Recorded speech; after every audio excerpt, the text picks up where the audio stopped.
wait one more minute and then we'll hop in do this. Hope everybody had a great holiday weekend and enjoyed the race. I went to Carb Day. I've never seen so many people at Carb Day in my life, and I have been to several over the last 20-30 years. Penske has done something really special in being able to reactivate that venue.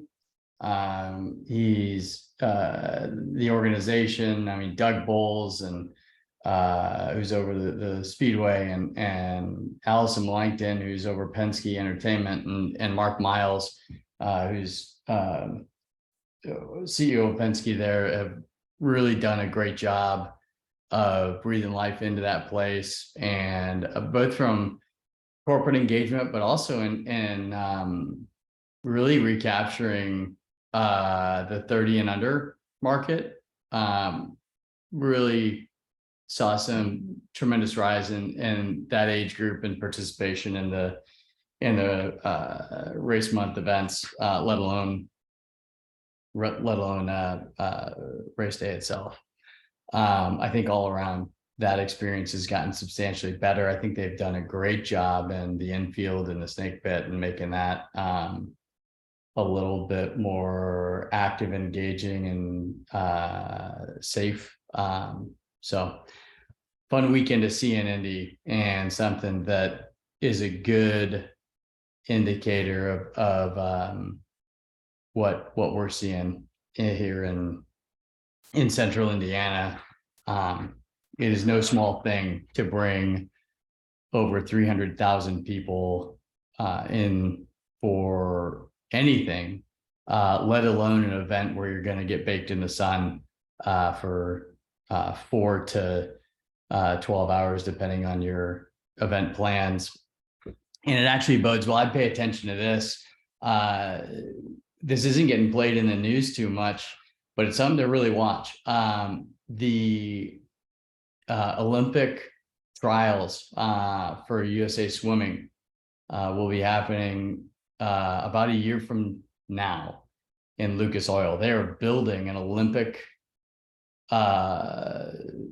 swimming center in Lucas Oil for that event, and they will be clipping 20,000+ tickets a day for as many as 14 days around those events. When you can show the ability to sell the number of tickets around the race, as we have shown around those race events in May and leading up to the Indy 500, that gives great confidence to corporate partners, to participants, to the national coast to coast reach of who's supporting this, to show up and give it real serious attention and excitement and investment. So I actually wholeheartedly believe that what Doug Bowles and Allison Langton have spearheaded there over at the track is translating to a better central Indiana's ability to not only host those kind of events, but show the overall benefit and rising tide that we need to be able to really call that a win in the back end. So be paying attention to that. US Olympic trials for swimming. I think it's 1 year from end of next week. Okay, let's get into what we've got today. I am going to run us through a few graphs, because pictures are helpful for me. I hope they are for you. And we're going to talk a little bit about what, so what, and now what. So first graph we're gonna head into is not gonna blow your mind, but it is something that I think is a good starting point. Where are we right now? Well, this is one of the realities that we're seeing, right? We have a lot of people, nationally, but here as well, who have substantially lower mortgage rates than than they're able to get. That said, they have a ton of equity there, and they're still tapping lines of credit, and those lines of credit right now are pushing up on 10% interest. So, let's say you have someone who has a home they purchased for $350,000 that today is worth $450,000, and they've got maybe let's say 80K of equity there, all baked in with the money they brought down and whatnot. It is, we're seeing a national trend there that equity is being tapped in a line of credit. And once you blend that all out, it's pushing it. If they had let's say a 3.5% interest rate, that's knocking you up into, low to mid fours, depending on how much equity you're tapping. And while that is not where our current rates are, that is showing some willingness to push up if they can tap, equity for any number of reasons. I do think as we looked back into the COVID years and people racking up on savings, we've seen that come down pretty considerably. You have a number of people who are tapping the lines of credit right now, and I think it's also really important to watch, pay attention to the news right now in international and air travel showing its highest, peak season since before COVID. Right now, people are traveling overseas more than they have since about 2019. And that's anticipated to carry through the end of the summer. So it's showing that people are still engaged and still spending, and they are still tapping lines of credit to do that. And at the same time, we have a holdup here within housing because these locked interest rates that are lower than what they could get, you're not having the refis, you're not having the consideration for necessarily that next home that we were in the past few years. And that's something to pay attention to, but it's because it's something we have to speak to. What it's doing is it's binding up buyer activity and demand that eventually lets loose. Now, does that let loose when interest rates go below 6%? Maybe it will. I think one thing to really pay attention there is you're going to see that loosen up more as we continue in the normal cycle of the sales season. We are certainly up right now above where we were in months past on sales activity and price point. I think we are also at a place where, as the news, anything that you have around a possible recession or a debt ceiling being hit, or anything in the financial arena that can bode in a gloomy sense towards the public tends to often bind up and concern people, and we need to be able to speak to why that matters, what's going on, and what does that mean for our clients within the context of the larger picture, and not just the time slice of today and right now.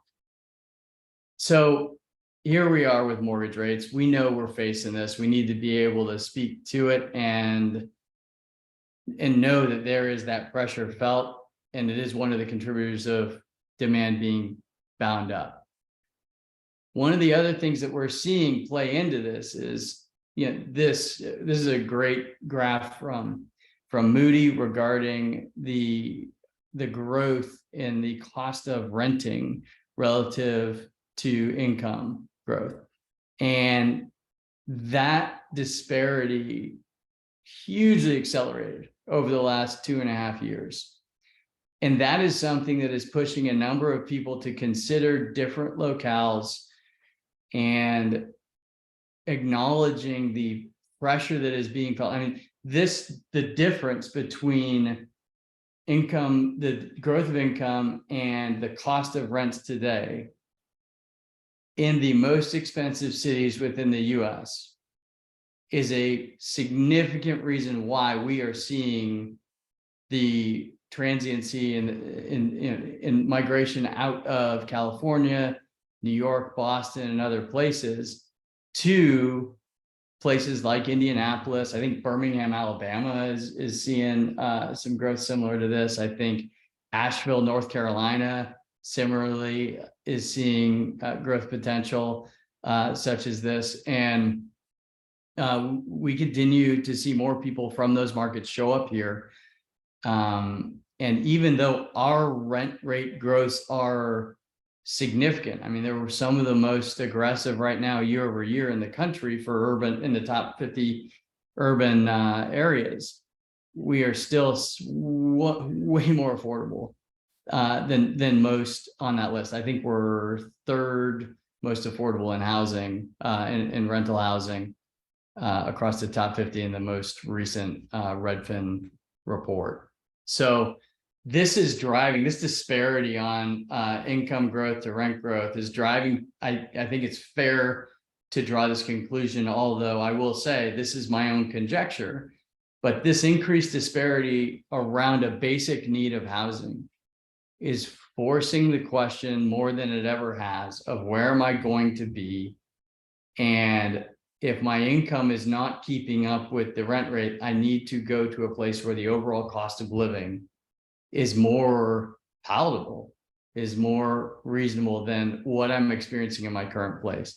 And from a number of facets, Indianapolis is very well positioned to compete there. We've talked a lot about that in the past. It's something that we're going to continue to see in the years ahead, as we don't necessarily see the overall cost of living in those tier 1 cities taper off aggressively, but our continued affordability relative to economic strength continue to grow.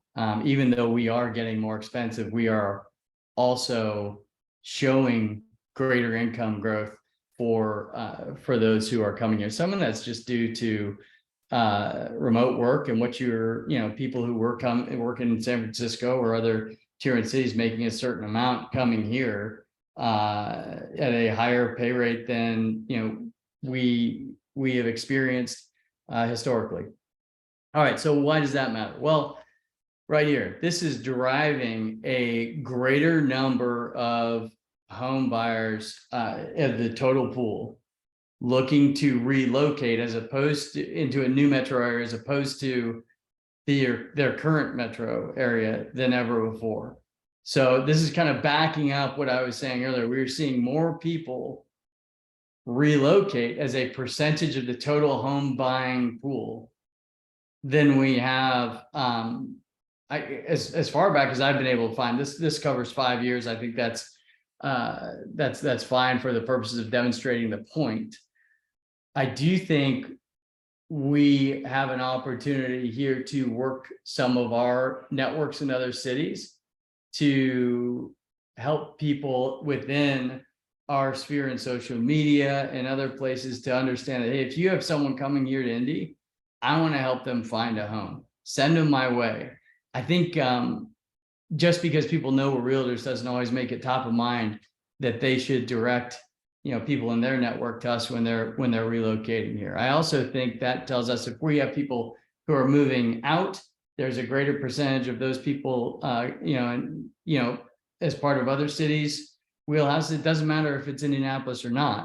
It means people are hopping cities. That's a great opportunity for us to refer that out through our relocation network and make some pretty substantial splits within that wheelhouse. So I would encourage you, what this graph tells me, and okay, we kind of know what's going on. Why does that matter? That matters because some of our approach in being able to build our awareness within our network outside of central Indiana and to be able to connect people, whether they're coming here and making sure that we want those referrals coming in to us and that our network knows that, or that we are able to connect with our network and make sure that we have the awareness out there that we can connect anybody to home buying, and qualified realtors anywhere in the continental US and most of the world, is a place where we can make a greater splash, and the market is larger than it's historically been. So this is a data point for us to look at, how we might just do a quarter turn of the screw to engage some different areas of visibility that could significantly impact the business that we're doing when someone, I think that the latest data that I've got on this is when someone's relocating to another city, the median home price there is sitting at about $550, which is significantly above what our median transaction or sale price is on a single family home here in Indy. Okay, so moving on to that.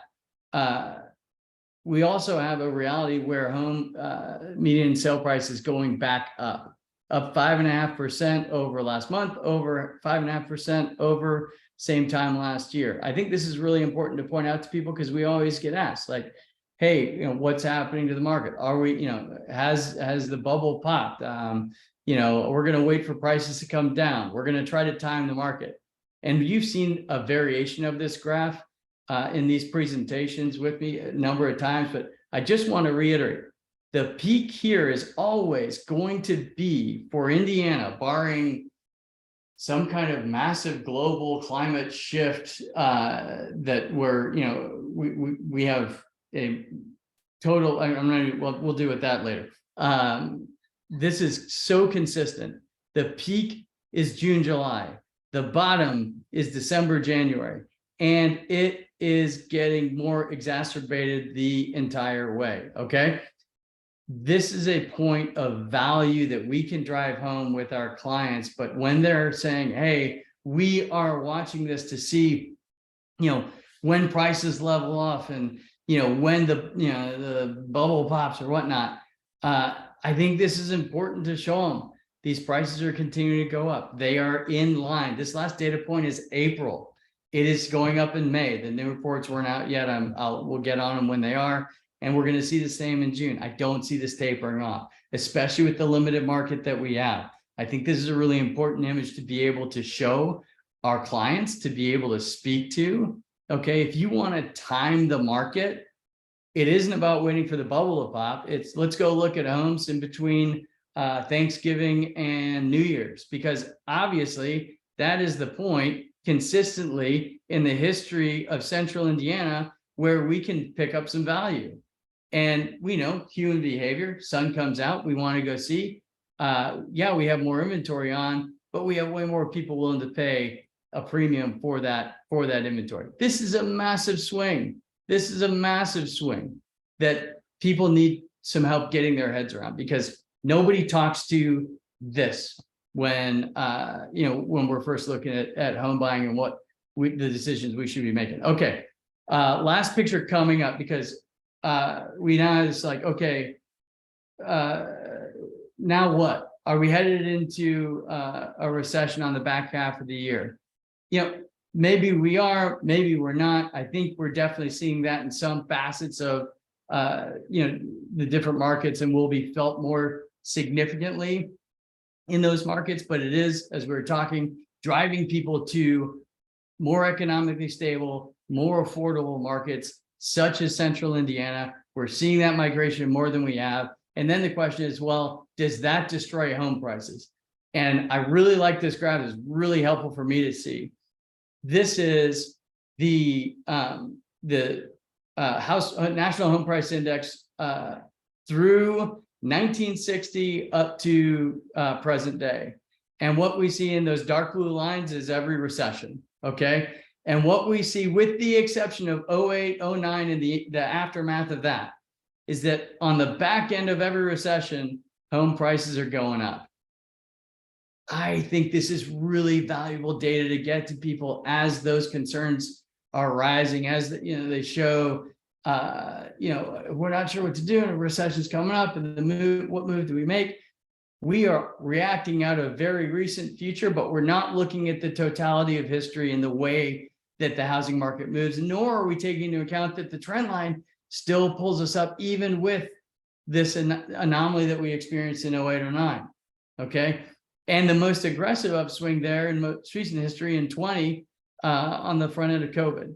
So being able to speak to this and show people what's actually historically happening within our capitalist society, okay, is that these assets that are often the largest for any family and homeowner continue to appreciate if you're playing the long game.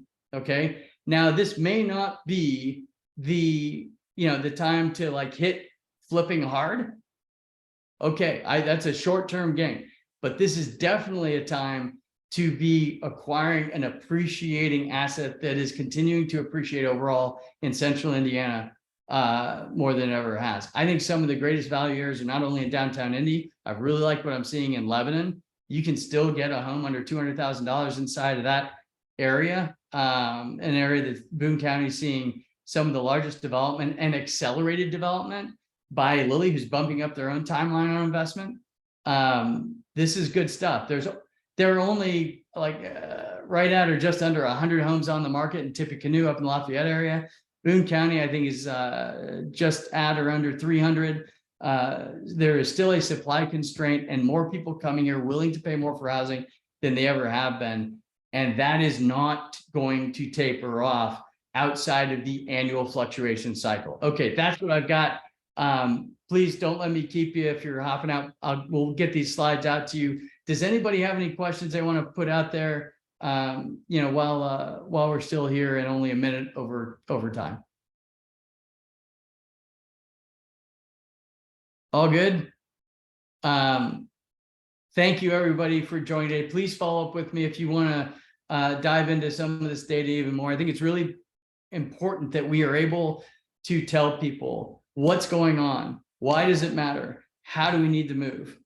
What, so what, now what? And if we can engage that meaningfully with our clients and with confidence and not a false narrative, but confidence because we understand what's going on, we will be able to lead them towards the opportunities that are going to make the most sense for their families. And reach out anytime we can help you do that and speak confidently and move forward. Have a great rest of the week and enjoy the sunshine. Take care.